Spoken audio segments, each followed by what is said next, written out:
everybody. It's your friendly neighborhood Jerry Rasco here with you again. Time for another Amazing Spider-Man art retrospective video. I got my Amazing Spider-Man shirt on today, and we have a very interesting issue of the Amazing Spider-Man to talk about. I want to start, as always, with thanking everybody who has been watching the videos, supporting the videos, everybody who has been commenting. Thank you very, very much. If you check out this video, make sure that you look at the playlist that I have here on the channel, which will take you back to other Spider-Man retrospective videos, going all the way back to Amazing Fantasy number 15, the first appearance of Spider-Man. So we're going to continue to go through the series issue by issue, talking about the art, talking about the process, talking about the methods, talking about the psychology of storytelling, all these things as we look at the history of the Amazing Spider-Man. So hopefully you've enjoyed it. If you have, give it a like. Think about subscribing to the channel. All these things are extremely helpful, and I appreciate it a great deal. So today we're looking at the Amazing Spider-Man number 10.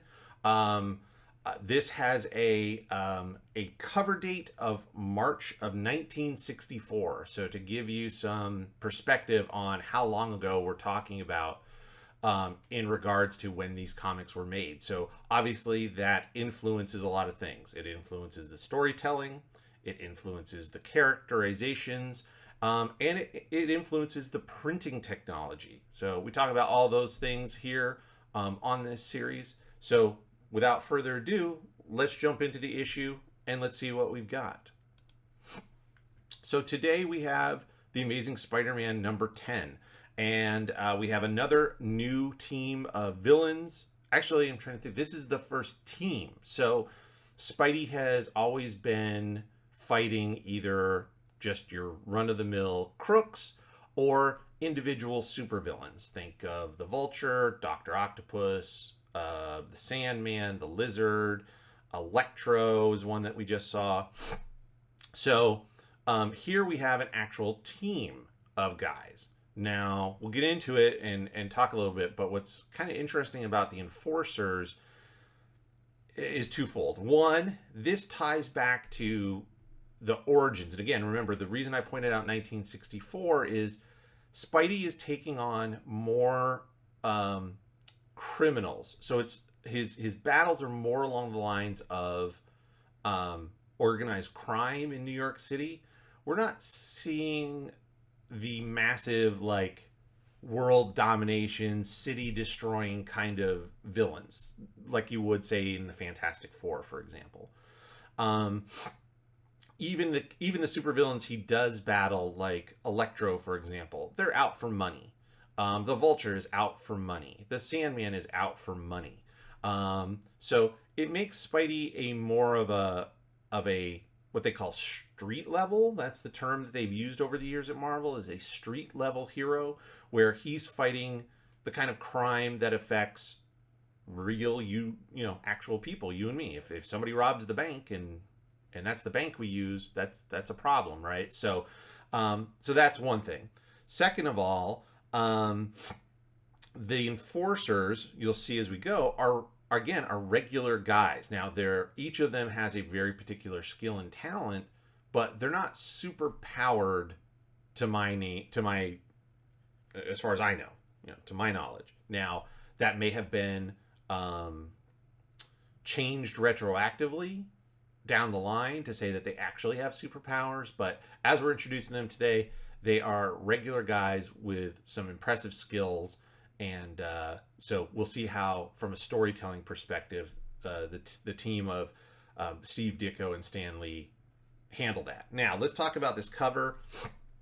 There's something immediately you should notice that you go, hey, wait, there's something's weird. Something's not right. And that is because this is another collaboration. So we talked about a couple episodes ago a backup story in The Amazing Spider-Man that featured pencils by the famous Jack Kirby, the king of comics, inked by Steve Ditko.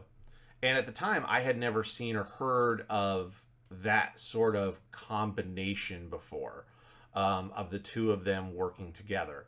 However, as we see here, we've got another combo of Steve and Jack working together. And immediately, if you've followed the channel, if you've been watching any of these videos, it should strike you pretty quickly that this is not a Steve Ditko Spider-Man. There's definitely something different about it. Just the pose, the body is very thick, and more importantly, the webbing pattern on the head is not correct. So I noticed it and I immediately knew this is not the same artist. There's something weird about this. So this person drew, being Jack Kirby, drew the spider webs coming from sort of the bottom of the chin and then wrapping around the neck horizontally. Whereas everything from Spider-Man, the web pattern starts at the center, almost between his eyes or his nose, goes out as a web. And so the lines go around and down, and that's not what's happening here. So immediately it told me, this is somebody else. Who is it? I did the research and found out this is Jack Kirby. So we see what his Spider-Man would look like. And then we have the Enforcers here in the background. Not a bad cover. I like the composition of it. Spidey up in the front, very bold. He's got some good thick outline around the figure that helps pop it forward. And then these guys in the back at a nice angle, sort of going backward in space a little bit. Not a ton of copy on the page. There's a little bit, about no one has fought the Enforcers. That's great. And then a little link here about finding out why Jonah Jameson hates Spider-Man. So very cool. Not a bad cover. And again, interesting to see another Kirby and Ditko collaboration. So I like that. Here we get to the opening page, splash page. And you can see this is a Steve Ditko Spider-Man. And you can see, let me zoom in real quick here, and just so you can see the difference. So one, the figure, while muscular, isn't quite as bulky. He tends to bend his figure more. And then you can see the web lines, how they come. They actually start here, like I said, between the eyes or around the nose area, depending on the artist, and then splay out in a web. And so the ones that go like up his head curve back around his head and down his neck. So that's something that obviously Steve Ditko would know, where Jack Kirby, not being a regular artist on the character, might not know that. And so anyway, that's the difference. This is a good image as well. This is a great pose. Like, you feel the weight. Steve Ditko does a fantastic job of weight. So I feel all the weight coming down on this knee, how he's supporting himself with his hand here. The tension in that knee, like if you're old like I am, and you went to bend that knee, you could feel the strain. You know what that knee strain would feel like. And the fact that his head is bowed down and the hand on it, the whole body gesture sells, that either he's defeated, he's worn out, there's something wrong, right? So that's a great body language. And then I said the interesting designs. So the Enforcers here, you have this character called the Big Man, who is a mob boss with his very dramatic suit and this hat, fedora, and this funky mask. And then these guys. So you'll see in the issue, but the big guy is called Ox. The little guy here is called, I believe, Fancy Dan. And then I forget the rope guy's name. It's not, we'll see it. It's not like Lariat or something like that. I forget. But right. So he's got his bigger cowboyish style hat, even though he's still wearing a suit. This guy, being very small, has his little cigarette holder and a smaller hat. And Ox is, huge forehead with these tiny beady little eyes. And look at the knuckles on this guy. So it shows you like he's a big bruiser, but probably not very smart. Great designs on these characters. I really like them. So we'll zoom back out and we'll start the issue. And it's interesting. It kind of jumps right into some action here. So you have this character, the Big Man. And right, because this mask is a featureless mask, I think is pretty interesting. It's very creepy. It's very theatrical looking, um, and again, cool design and something that he keeps consistent through the comic for the most part. Spidey swinging along here is great. This we've talked about it. I say this in every video. We've talked about it a bunch in our previous videos. Let me talk about it here. Also, of course, disclaimer. This is a scanned PDF copy of the original comic. So you're going to see watermarks, you're going to see tears, you're going to see wear and tear. This comic book was made in 1964 and was then scanned in 2004. So it was old then, and that's what you're going to see there. So some of the colors are going to be a little faded. And again, like I said, wear and tear. But the idea is that it's the original art. It has not been touched up in a reprint. So that's very important. So anyway, so going around, Spidey swinging around. The panels are in that very tight grid formation as we get here because the action pace is fast. That's one of the ways to show that. And so we've got small panels moving, but even then we can still see a lot of motion in Spidey, how he's swinging. Again, it would be very easy to do Spider-Man simply with two hands over his head, swinging like a regular person would swing on a rope. But we see here that Steve Ditko is really doing a great job of developing ways that a superhero that can bend and twist the way Spidey can would swing around. So he's got one hand up, one hand down.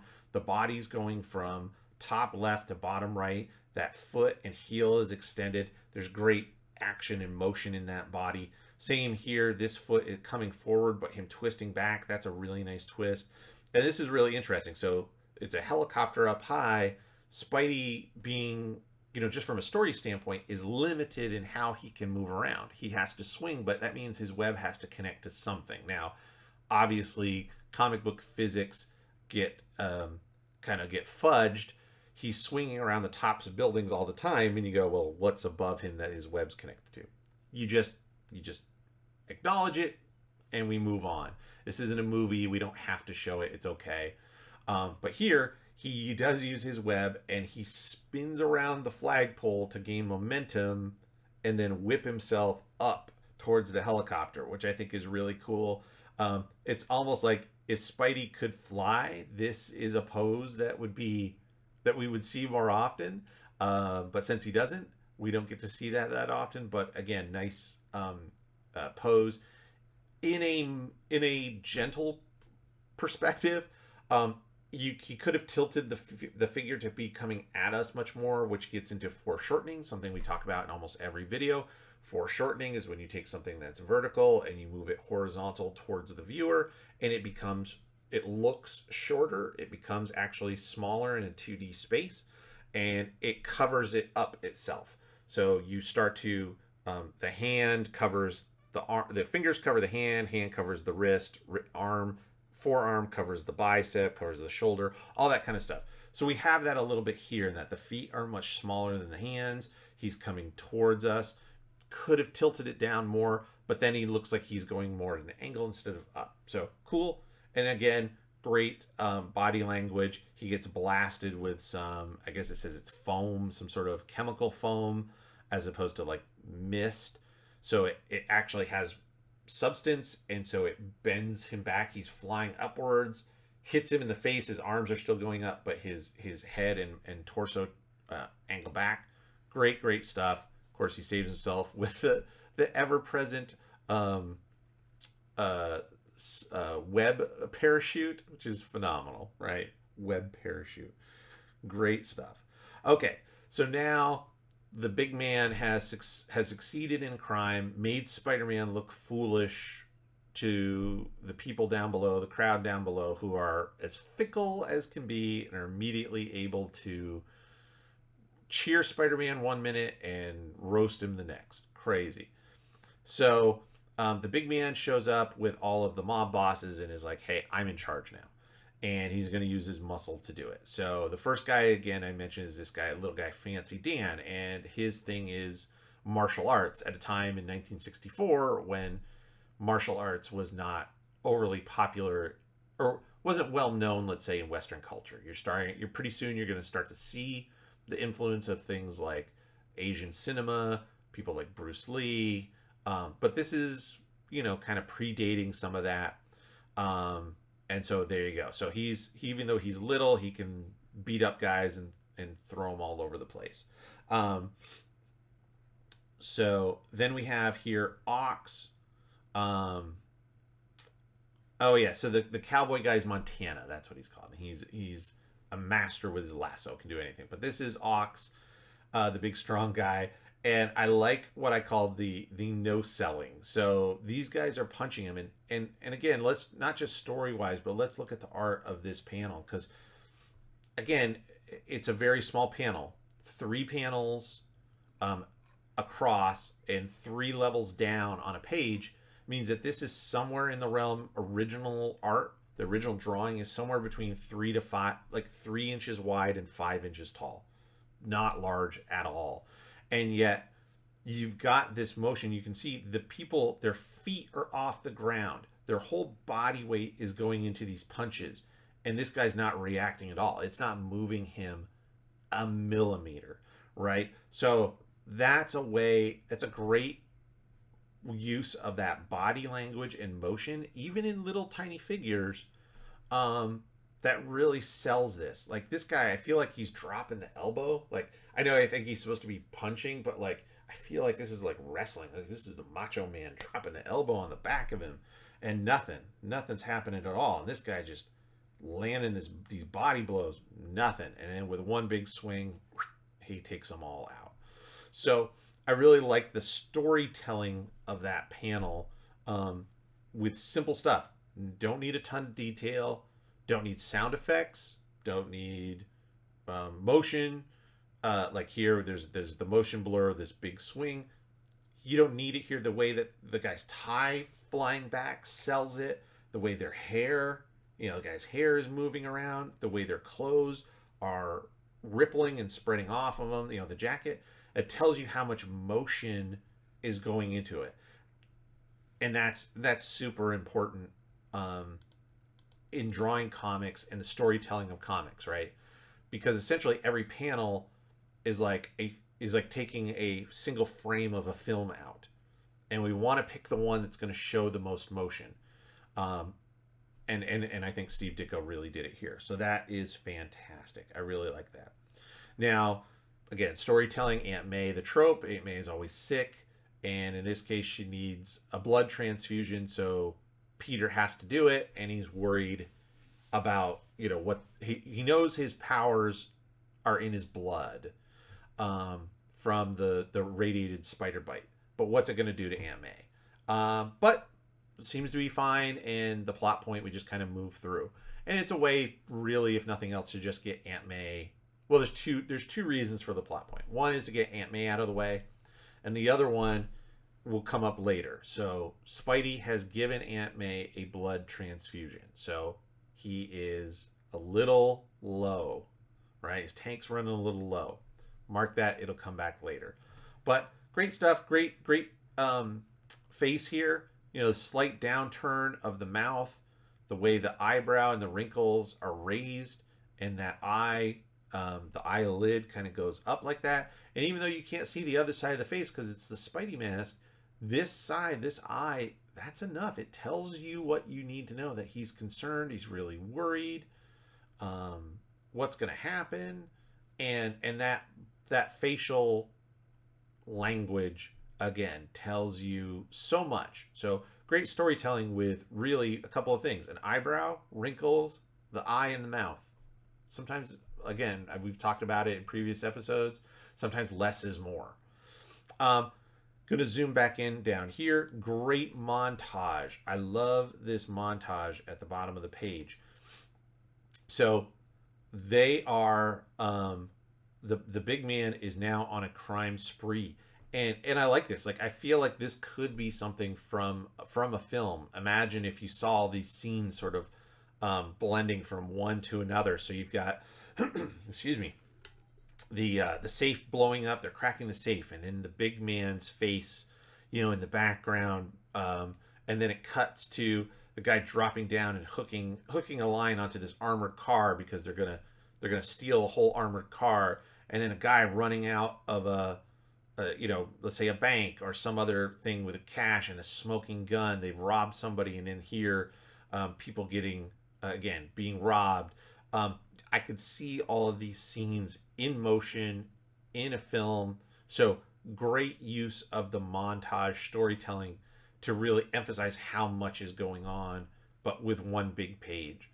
A lot of comics today, modern storytelling wouldn't do that. You could dedicate 3 pages to this crime wave, where here it's one panel on basically 1/3 of a page, and it tells you everything you need to know. So again, less is more. Great storytelling, and just an example of what, if you're a fan of modern comics today, the difference between the efficiency in storytelling in some of the older comics and how we've changed that to in more modern to really expand every moment. Let's see here. So this one again, this is more of what they're doing. They're stealing train cars. They're breaking into these crime offices, these mob places, and beating up the guys so that they'll fall in line. But Spidey everybody's doing what they can. Even when the cops break them out, the big man gets them released somehow. The thing I really found interesting from this page is this bottom panel. So I liked J. Jonah Jameson is lighting his cigar. And here we go. And I like the lighting on his face. So he's got this little lighter, which isn't a huge light source, but it's enough. And they really emphasize, Steve Ditko really emphasizes the shadow here. So on the face, on the back of the hat, the jacket, the hand, very, very nice. And of course, he is bad-mouthing Spider-Man, saying that Spider-Man's somehow involved in all this. And the cops are like, come on, no way. But it's interesting. It really, the lighting screams villain, which again is important to the plot. So you can see, and it's little subtle things. Again, real subtle storytelling. I'll give you a little spoiler here. At some point, Spidey, I'll say, suspects that J. Jonah Jameson is actually the big man. And somebody like this lighting a cigar, we know that these crooks are like, the big man's going to get us out. So we know that the big man is involved somehow. And so while these criminals are getting arrested, who shows up but J. Jonah Jameson? He's trying to throw the suspicion onto Spider-Man, which he always does. And then, when the cops are like, hey, why don't you use your newspaper to help us find out who the big man is? And he's like, no, it's Spider-Man. Spider-Man made him up. And so, again, trying to play it off. He's wearing a green suit.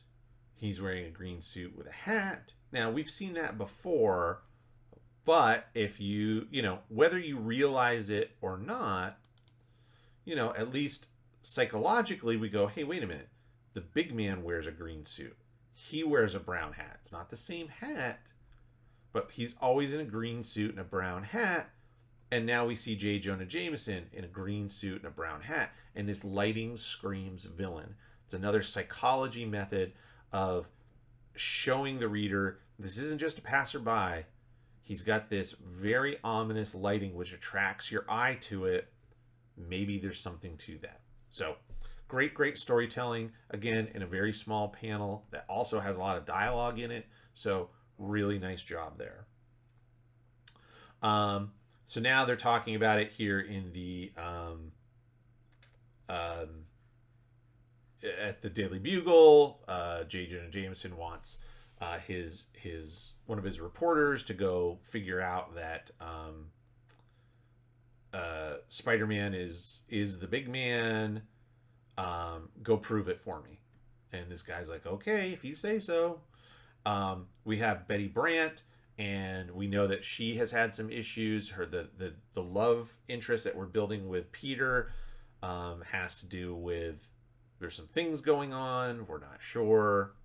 And now for some reason, the enforcers come after her, and it turns out she owes money to a loan shark, and they are there to collect. Peter shows up, but of course he can't do anything as Peter Parker because that would give him away. And I really liked this panel down here of Ox grabbing him. So, you know, could he break out? Sure, he's Spider-Man, but he can't. But I like the body language again. The way the shoulders are squinched up makes him feel smaller. He's getting squeezed. The look up, the way we can see the teeth so slightly up, his head is turned slightly up like that. Real subtle stuff, but real nice body language there on Peter getting grabbed. Good storytelling. And then on the next page, there are a couple really good images here that I like a lot.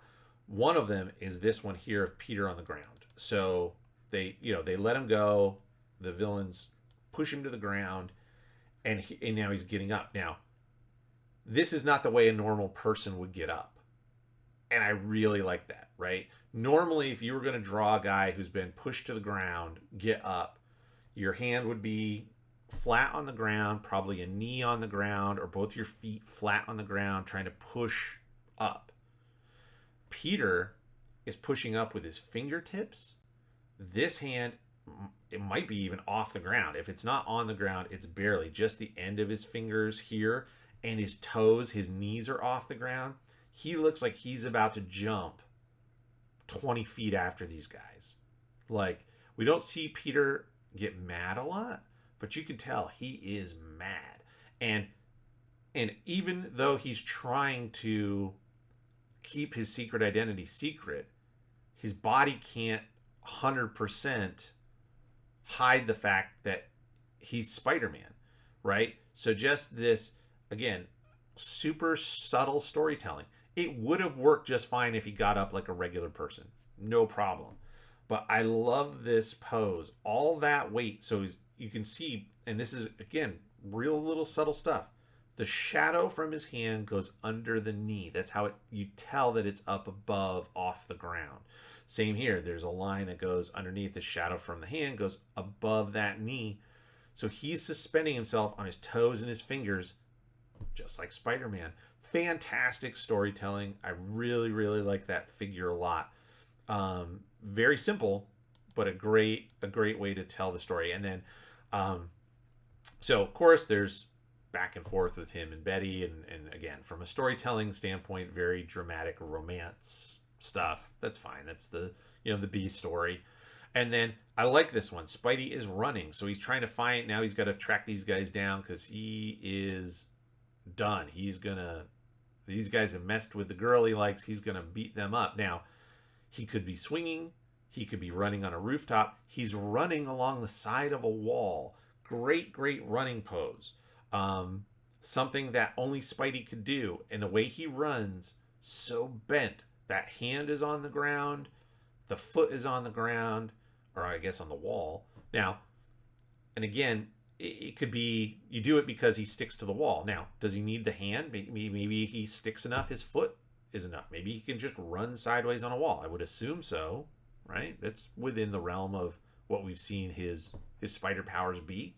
I'd believe it as a reader, but I really, really like the hand, this hand down, this hand cocked back in a fist. Great running pose, and unique for Spider-Man. Really nice stuff. He's going to try to interrogate this crook, this guy over here that was with the enforcers. He won't give him up, and so we come to this next page where he uses his webbing in another new way to make a fake giant spider and make the guy think that because he's Spider-Man, he's going to feed him to this giant spider. Very silly stuff. But along the way here, fantastic movement in Spidey on this page. So your regular, he's hanging, regular swinging stuff. Great swinging pose here. Again, using the whole panel, really selling that motion.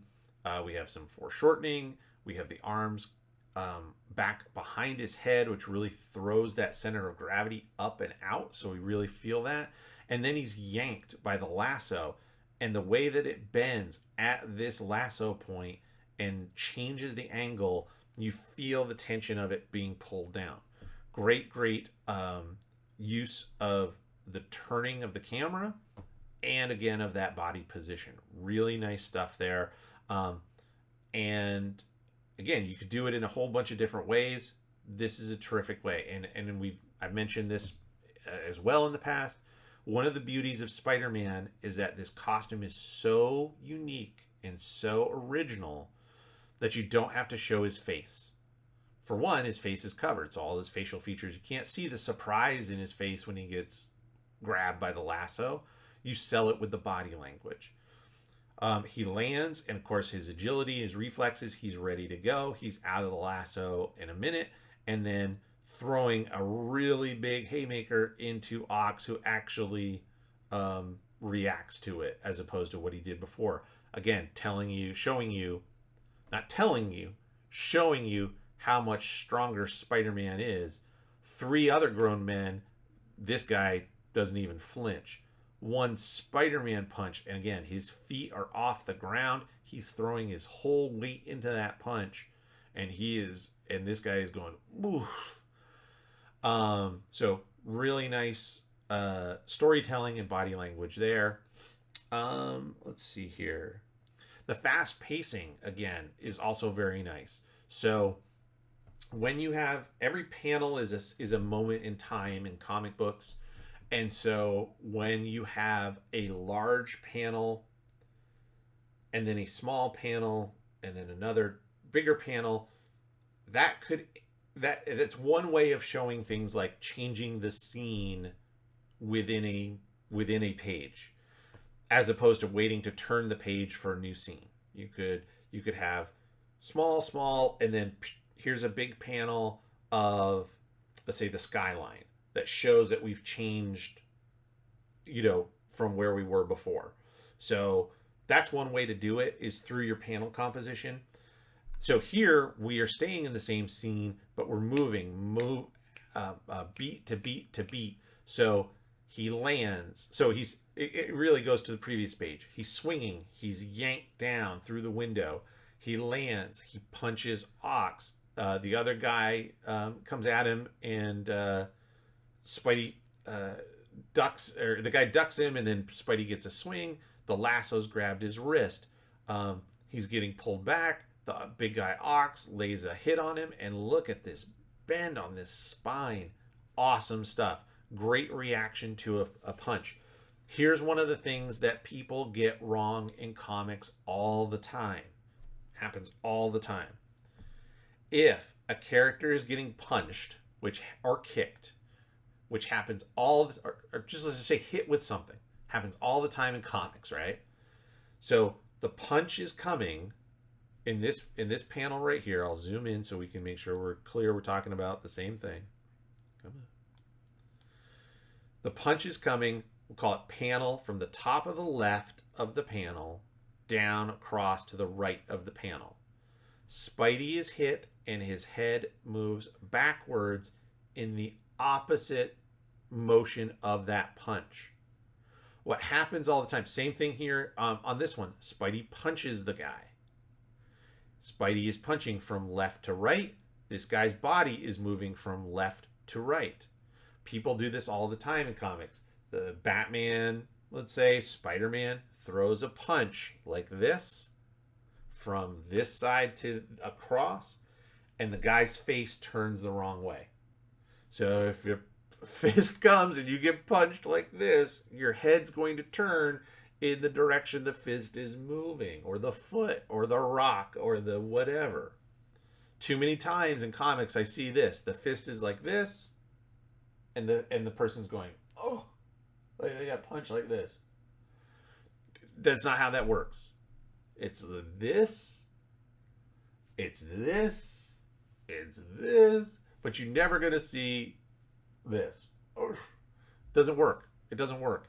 And so Steve knows that, and he's doing a great job in this series, in this sequence here, of the emotion of the characters being reflected by the other characters they're interacting with. Awesome storytelling, super critical. Here's another example right here of this uppercut. Comes in with an uppercut under the jaw, and this guy's head rocks back. He would not be tucking his chin going, oof, if the fist is coming up. Fantastic stuff.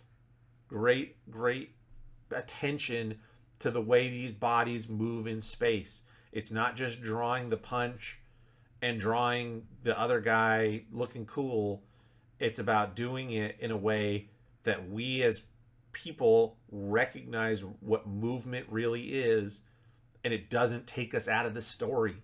For me as an artist, and just as a person, when I watch or when I read a comic and I see that the fist comes across, Batman's punching the Joker, and the Joker's turned the wrong way, and spittle's coming out of his mouth like this, it takes me right out of the story, because I know that's not how that works. So storytelling wise, artists, writers, everybody who's involved, if you're involved in telling a visual story, this is a great point to take home with you.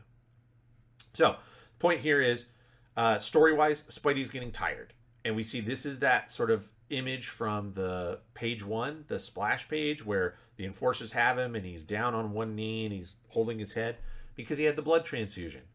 So how do you weaken a guy, Spider-Man, who's strong enough to pick a car up over his head, fast enough to handle all these guys? We've seen him handle crowds of bad guys at once before and shrug them off.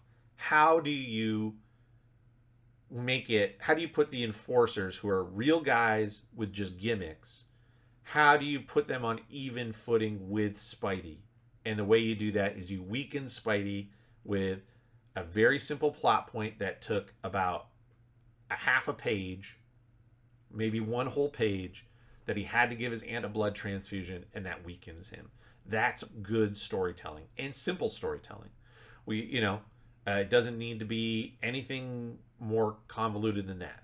So Spidey's going to get away, and we've seen this before in the dark, which I like. Whenever it's pitch black, he can use his spider sense to navigate, but I love the fact that the blue part of the costume is just rendered out in pure black, and then they color the red in a blue. Terrific way to show a guy in the dark that nobody can see, but obviously this is a visual medium, we need to see it. So great use of that. I really like that. I'd like to see that come back more, to be honest with you. And then here we go. He escapes, and who does he see right away? J. Jonah Jameson in a green suit and a brown hat. So then he's going to talk to Betty, and again,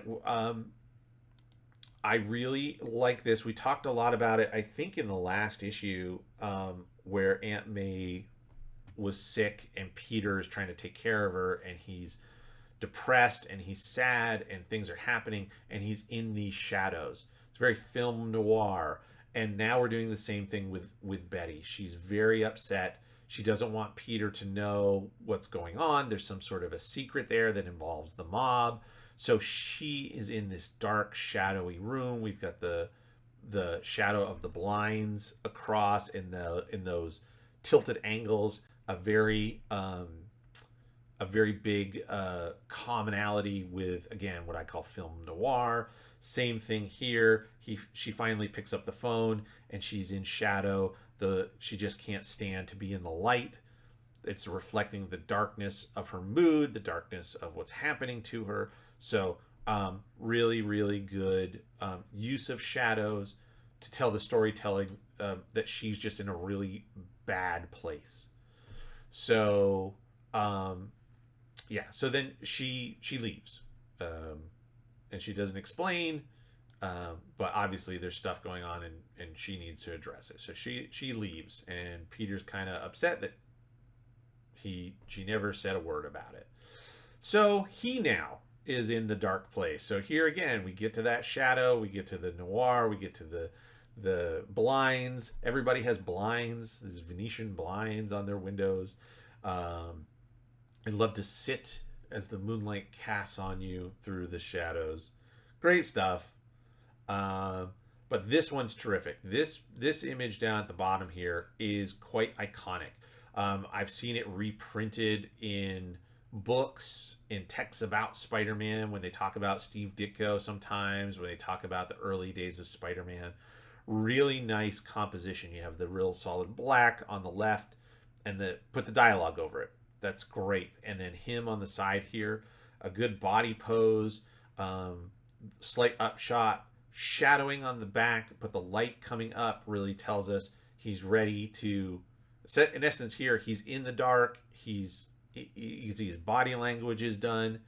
He's coming out of the dark, and so we're going to light up that Spider-Man. We're going to light up that chin, which is your hero. You think about your great heroes. You can sometimes even recognize them by their chins. Batman, Superman are chin guys. Spidey, even though he has his mask, Peter has a heroic face, and he is going to do this, and he is going to take care of these guys, and he is going to figure this out.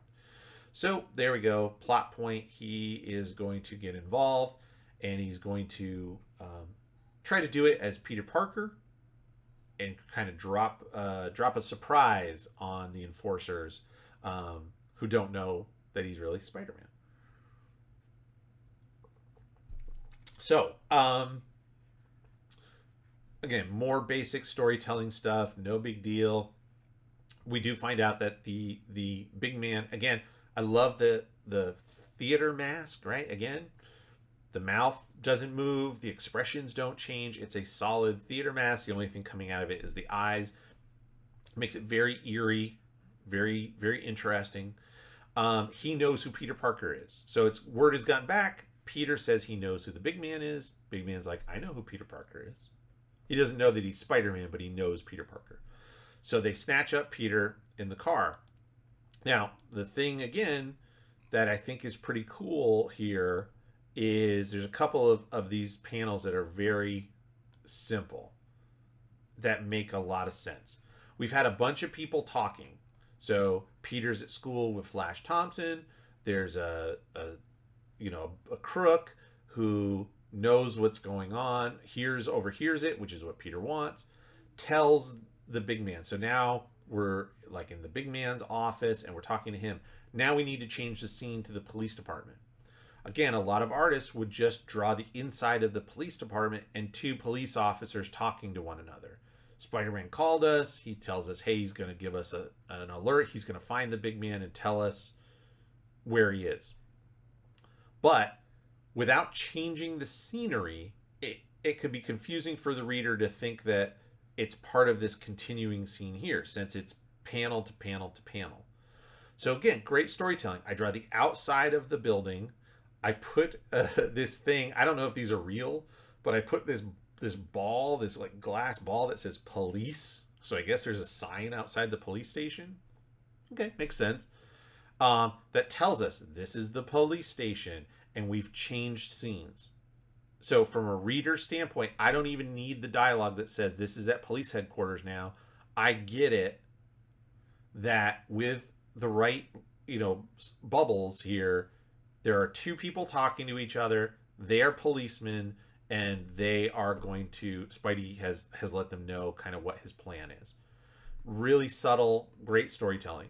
Then the other thing I really like here is you've got this guy, he's always got his little cigarette holder, and he likes to blow smoke in people's faces, but it's here in the foreground and this trail of smoke that goes up and across Peter's face. Don't need it. It's not important to the storytelling. It doesn't matter. It's not poison smoke. There's no MacGuffin here. There's nothing going on. But what does it do? It breaks up the image. It gives us, again, a little more depth. I would have liked to have seen maybe the back of the window behind him right? Or the back of the car seat. This is the back seat of the car, so the top of the car seat behind him would have given us another level. But it says the cigarettes in front of him, that smoke cuts across his face, the overlapping gives us depth, and then Peter, and then I would have liked to see the seat behind. But I liked using smoke is something that it's harder to do today. I think people smoke less. We certainly don't show it as much in comics because it's the kind of thing we don't want to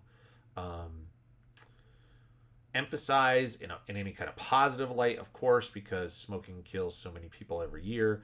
But you can really use it. So whether it's actual cigarette smoke, steam, smoke from fire, smoke from something like that, it's a great tool to create some space and depth. So we'll go to the next page here. So here we go. He has let me just check. Yeah. So now he's gotten in as Peter Parker into their headquarters, and now he's changed as Spider-Man, and now he's going to start cleaning house. And again, as we showed, he was fighting the Enforcers, which are 3 guys. Even with their gimmicks, they're 3 regular people.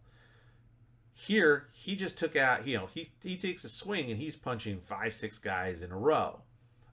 So that was why, how do you make it, from a storytelling standpoint, how do you hobble your hero somewhat so that it evens out the fight when they're not fighting against an overmatched person, right? So again, sometimes we've had characters like the Lizard, for example, who might be stronger than Spider-Man. So therefore, he needs to find a way to take away the villain's advantage. Here, it's the other. Storytelling has to find a way to take away the hero's advantage so that he struggles, because if the hero doesn't struggle, it's too easy and it's not heroic. This is nice stuff here. Really fun. Again, motion, twisting, leaping. I really like it. Leapfrogging over people. Jumping away, nice landing pose here. The barrels coming at him, and the way he's sort of juggling on top of them, moving that body around. The body is always in motion with Spider-Man. Very important from a storytelling standpoint. He's never static. He's never dull. He's always moving, twisting, because that's the kind of character he is. So very neat stuff here. Going from on his feet, flipping over in the air, landing on a hand, and then twisting away. I really enjoy this pose a lot as a tire comes by. And if you notice, again, it would be very easy to just, I'm going to draw Spider-Man in a cool pose here. I'll draw Spider-Man in a cool pose here, and not have them related in any way. But if you look, when Spidey lands in this one, I can zoom in so we can be clear. He lands, this is his left arm, and he uses his right hand to web up the bad guys. Now in the next panel, he is still balancing on his left hand. Again, would have been very easy to switch the hands up, put his knee down, whatever. But from a continuity point, imagine again, this is a film strip and we're pulling one frame out here, one frame out here.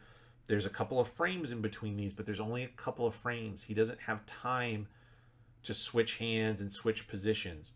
He's landed using his left arm, and then his spider sense warns him, and he ducks his body. The body continues to move down. He ducks down as that tire comes across.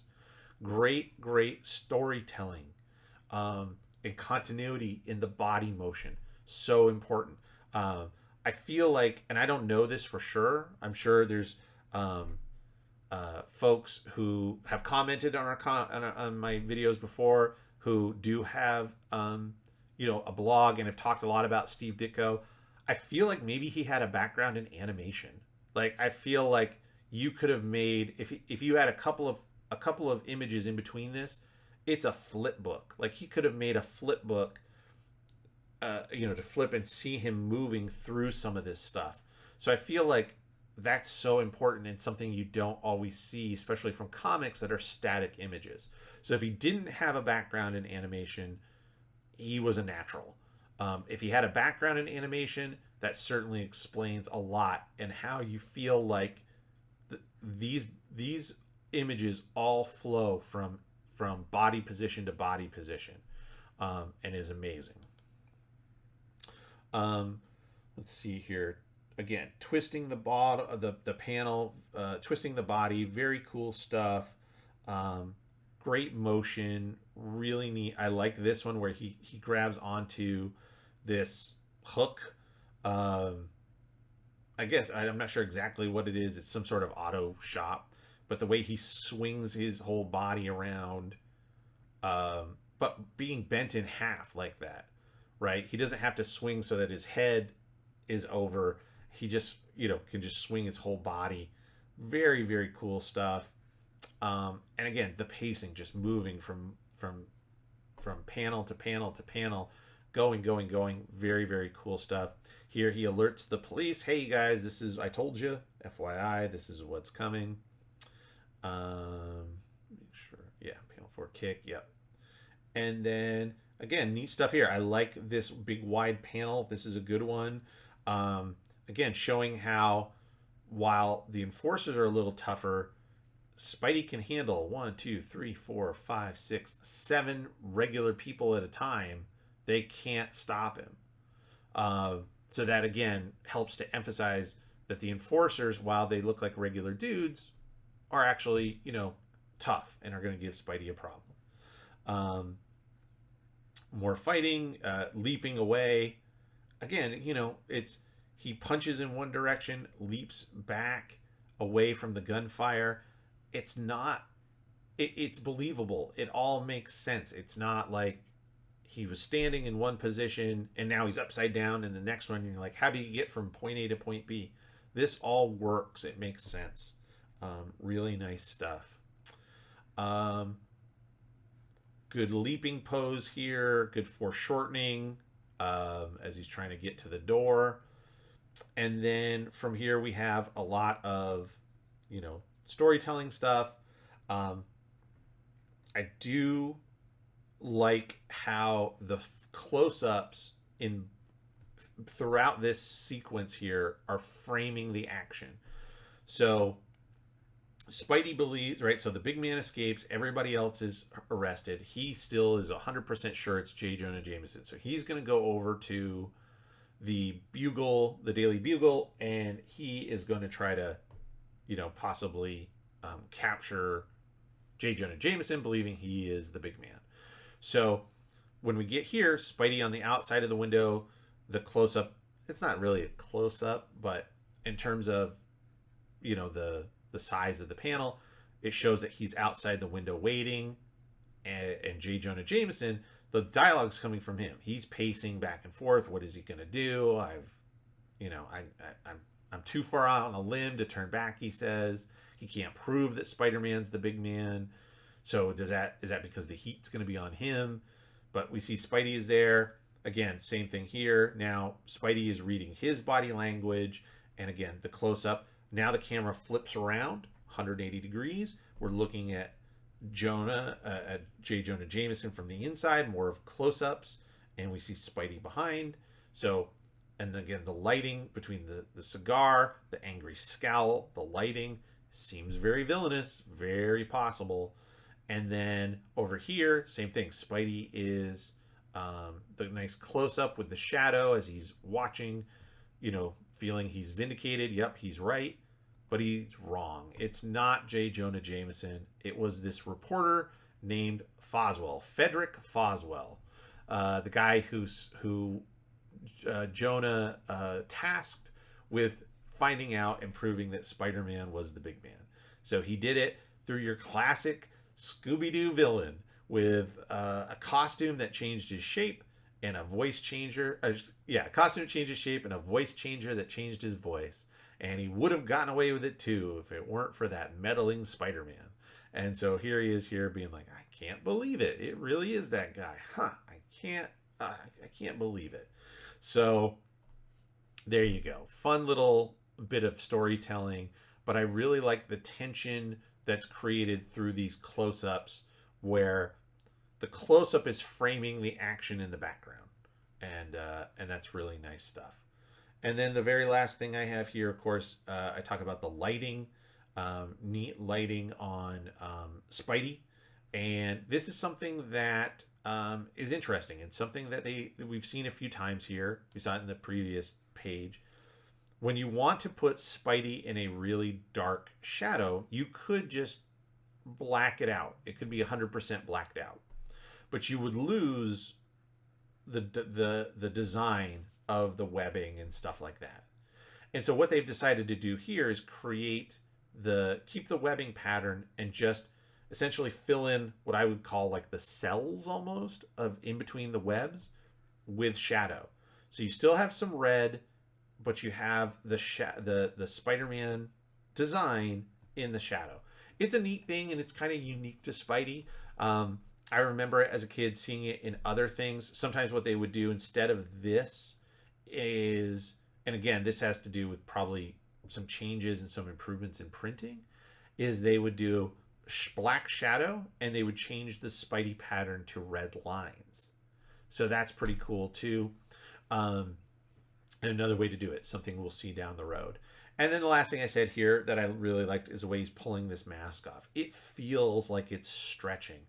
His ears kind of squished, the hair, a little bit of the hair poking out, and you can see it curving around his scalp, his head here, and then stretching over here. Something we don't see a lot of. You don't see Spidey kind of mid-mask. Sometimes he pulls it up a little bit. Sometimes you see it at the end, he's pulled it down.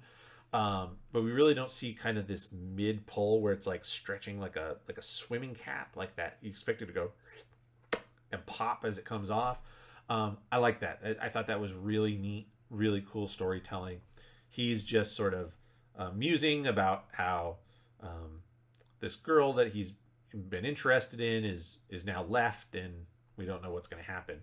So we've got dark shadows on J. Jonah Jameson as he's sort of admitting to himself that he's jealous of Spider-Man, that Spider-Man is a real hero, and that J. Jonah Jameson, even though he has all this stuff, he wishes he was as good a hero as Spider-Man is, and so he's jealous, and that's why he has to tear him down to his level.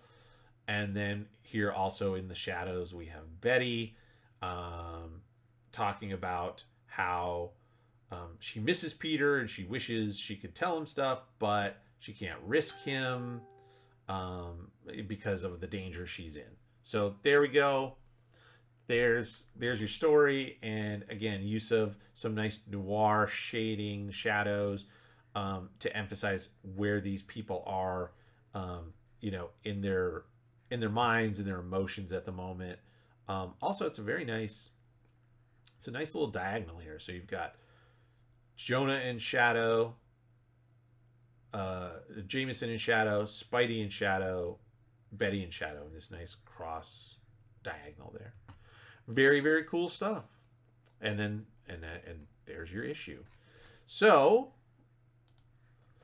there is the Amazing Spider-Man number 10 featuring the Enforcers. Again, not somebody that if you asked to name the top 10, maybe even the top 20 Spider-Man villains in his rogues gallery, there are a lot of names that are going to come up before you say the Enforcers and the Big Man. But something that was important in the early days of the story, as you can see, it affects both Peter's life and Spider-Man's life. The character of Frederick Foswell does come back, and that history is there, and it's not something that's kind of brushed under the table. It gets addressed, which is pretty cool. And we'll see the Enforcers again down the road here. But for now, that's the Amazing Spider-Man number 10. Next week is number, of course, 11. And number 11, according to my notes here, is the return of a villain. So far, we've seen only one villain return along these first set of issues. So we're getting into, with issues 11, 12, we're getting into that first year, right? So the comic's coming out monthly. So with Amazing Fantasy 15 and then Amazing Spider-Man, we've got, technically next one will be our 12th issue, which would put us at a year's run of the comic. And we've only seen one returning villain, which is the Vulture. And now we're going to see another returning villain. And somebody who arguably, in these early issues, would be considered Spidey's arch nemesis. So when you think of Spider-Man, you might think of a different villain, especially depending on how old you are. You might, there's a couple. This is sort of Spidey's first arch nemesis and somebody that keeps popping up and gives him a lot of trouble. So it'd be real fun to see that and to go over it all with you together. So thank you for checking out the video. Thank you for checking out the channel. Not only do I have these Spider-Man videos, but you can also check out my channel to see updates about things like upcoming comics that I have, upcoming projects that I'm working on, the crowdfunding campaigns that I have going on right now. You can see updates, or you can see there are videos about actually creating art. I have ones where I'm doing live drawing. I also have some where I talk about the process of how to draw. So talking about the tools, methods, talking about inking, talking about penciling, the differences. So if you're interested in comics, if you're an artist, if you're interested in art, if you know an artist, these are all videos that you might find interesting as well. So check out what we've got here on the channel. And thank you all so much for your time. We'll see you next week with more Spider-Man Art Retrospective. Thank you so much.